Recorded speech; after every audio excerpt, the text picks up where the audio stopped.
Mark, it was a back and forth on social media. Devin Haney, Gervonta Davis, Shakur Stevenson, talking about old sparring. First, is sparring that important? Does it let you know who will win a future fight? And two, who's the best out of all those three? Well, to answer including Ryan too. You can add Ryan to that. We don't need to include Ryan. It's like, no, I'm just playing. But when it comes to sparring, it's a completely different situation. Bigger gloves. And this dates back years ago, so they're totally different fighters. So I can't say that how the sparring went 4 years ago or 5, 6 years ago is going to translate to how the fight is going to play in today's time. I just think that sparring and actually being under them lights is two totally separate situations. I've seen a lot of fighters who look like all-stars in here, look like they can't be faded in here, and then when they're under them lights, they become totally different fighters. They look like totally different fighters. So I can't say that sparring is gonna hold that much stock in comparison to them actually fighting. Now, the following question is who I believe is better. Rank them. All right, so me personally, I've always been heavy on Shakur Stevenson.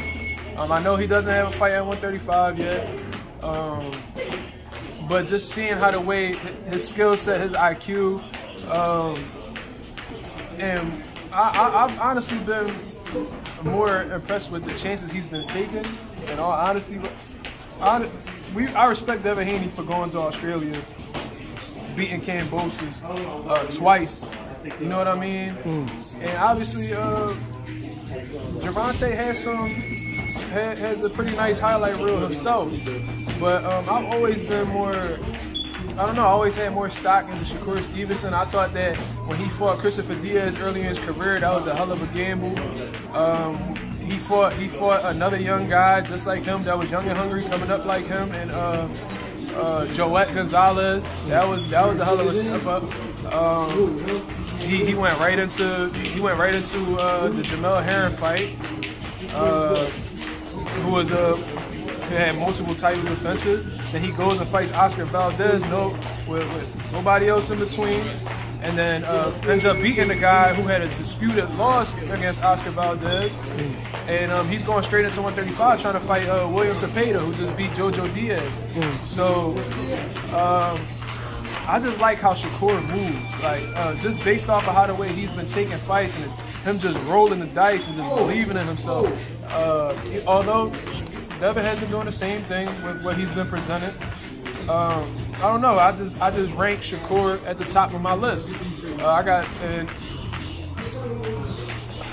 With Gervonta Davis is difficult because we know he shows that he has great ability.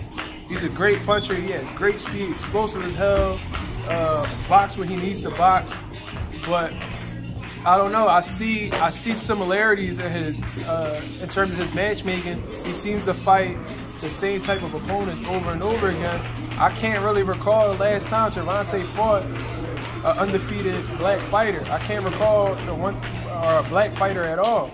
You see what I'm saying? Like, I see a lot of aggressive, come forward Mexican type of fighters like Isaac Cruz. Rolly Romero's not Mexican, but he's an aggressive, come forward fighter who lags defense.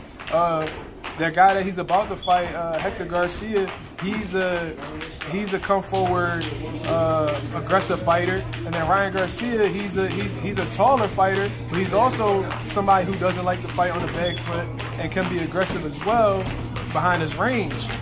So I see a lot of similarities in his matchmaking, and I don't know, man. If I had to rank him, I would possibly put Shakur at the top, and then it's interchangeable between Devin and Tank.